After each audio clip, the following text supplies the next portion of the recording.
feel like I'm losing my mind. Is everybody in the world blind? Please, Lord, give me a sign, a sign.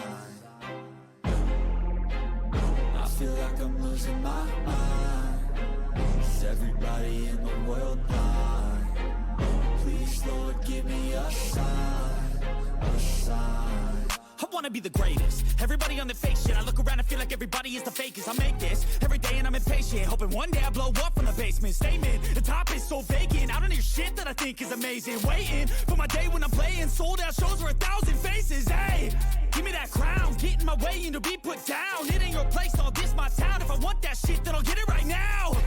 I'm losing it, the noose it fits. I'm losing shit, a stupid myth. You choose to live or choose to dip. You choose to fight or lose your grip and lose a gift. I feel like I'm losing my mind. Is everybody in the world blind? Please, Lord, give me a sign, a sign. I feel like I'm losing my mind. Is everybody in the world blind?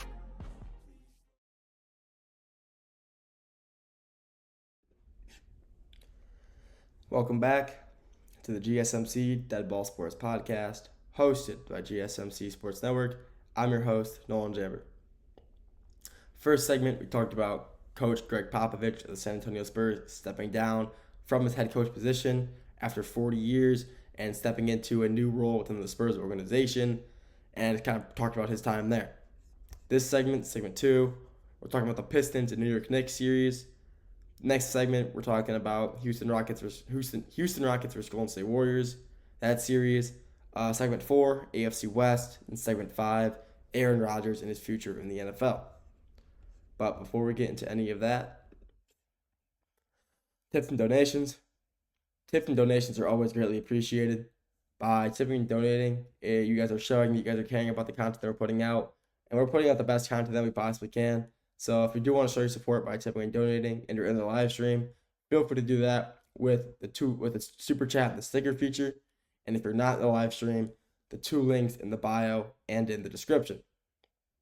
Even if you don't want to tip or donate and you still want to show your support, feel free to do that by leaving a comment anywhere. YouTube, live chat, doesn't matter. I love being able to, I love seeing the people listening, people watching, talking, responding back, and showing you guys care about the content we're putting out by just, kind of staying in tune with us. And by doing that, it really just means the world. So please feel free to leave a comment anywhere. I'll respond to that as soon as I can. So feel free to do that. But like I said, if you do want to tip or donate to show your support and you're in the live stream, feel free to do that with the super chat and the sticker feature. And if you're not in the live stream, the 2 links in the bio and in the description. With that being said, let's get into topic number 2 for today. Topic number 2, Pistons versus Knicks. Water is much needed. This series was, honestly, a great watch.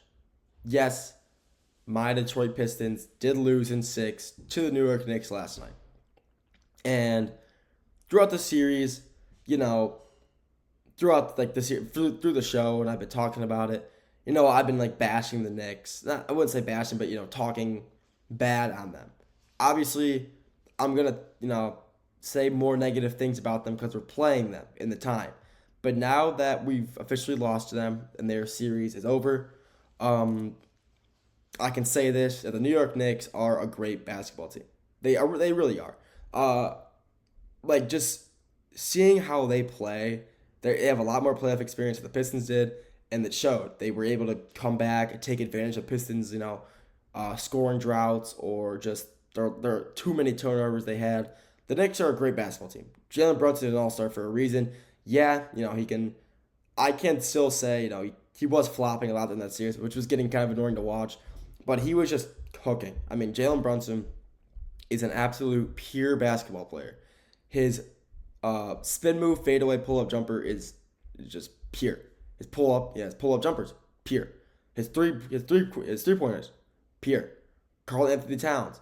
He didn't really do much last night. He only had 10 points. He only had it was a 6-game series. Out of the 6 games, he had 15 or less in 3 of them, or 2 of them. So he had some pretty rough nights, but the other 4 nights he was putting up 20 plus and he was dominating. Mikal Bridges had himself a very good first round, played very good against the Pistons. Cam Payne, he didn't do much after the first game. I don't like. Hey Anthony, how you doing, man? Cam Payne didn't do much in that first game, or he did. He only had that one first game where he kind of dominated.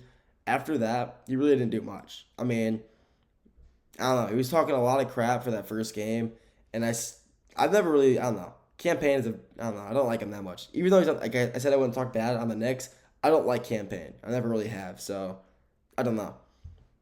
He's weird. Like I said, Mikal Bridges, Josh Hart had a great series as well. His stat line didn't show it, but like last night he had a really good game defensively wise. His box score won't show it, but he was a great player for the Knicks this whole series.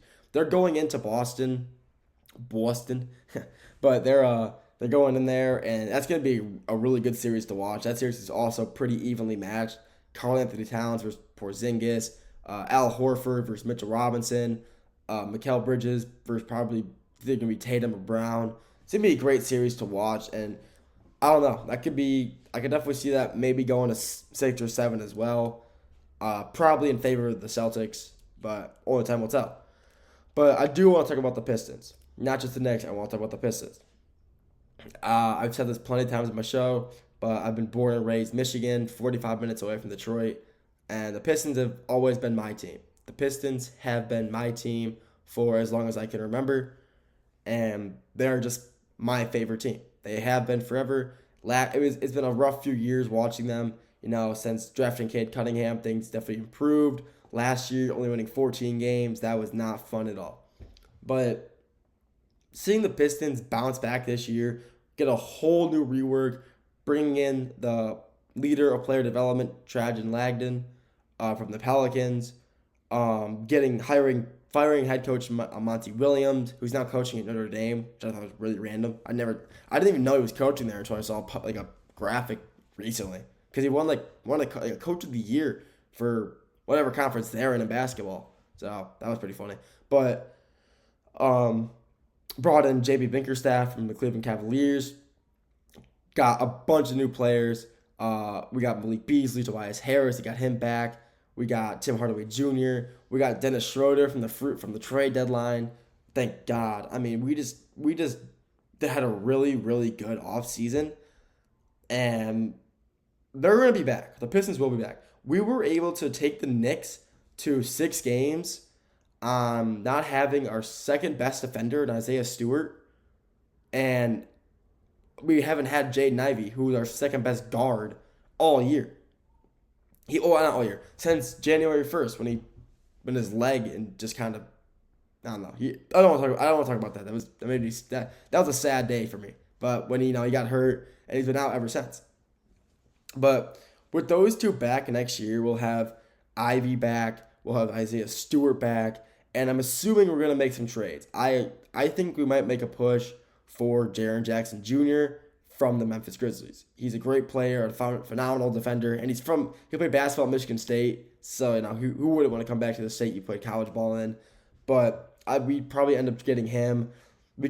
I'm not sure exactly for who. Probably some I don't know. I think the Grizzlies are going to go for a new rework, especially since they just full-time hired their new interim head coach for a few year deal. I wasn't sure I didn't look at the exact specifics, but I saw they hired him for the official head coaching role. So I think they honestly might go into rebuild mode, because realistically, they need it. Yeah, they have John Morant, but I mean, Jaren Jackson Jr., Zach Edey or whatever, but they make the playoffs and they just don't do much with it, especially getting 4-0 swept in the first round. That's never a good look. And plus, in the past 5 years, they made it to the playoffs 4 of those years and only made it out of the first round once. So I think it's time for a new change. Maybe step away from John Morant, try to get some good players and maybe some picks out of him. But who knows? This Pistons offseason is going to be very big for them. I mean, the Pistons' future is just so bright. This was their first year in the playoffs since 2018, and this is their first time winning a playoff game since 2005, 2008 maybe. I forgot the exact year, but I was like 3 or 4 years old. So it was 2008 when the Pistons last won a playoff game, and they broke the streak. They were on a 15-game playoff losing streak, and they broke it this year. So that's obviously a sign for improvement.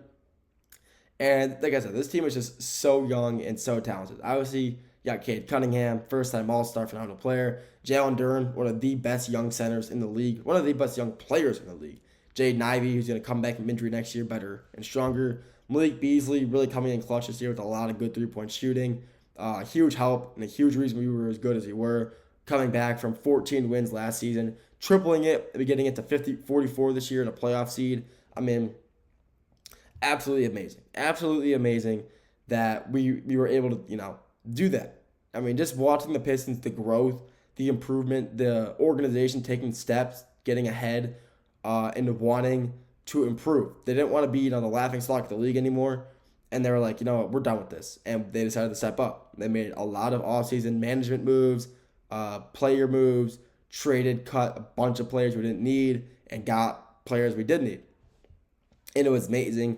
I'm just so happy with how this postseason turned out for us. Yeah, we lost in the first round, but it's only up from here. We still have Jalen Brunson. I mean, he had a great shot last night to Asar Thompson. That move, Asar Thompson is still one of the best defensive guards in the NBA today.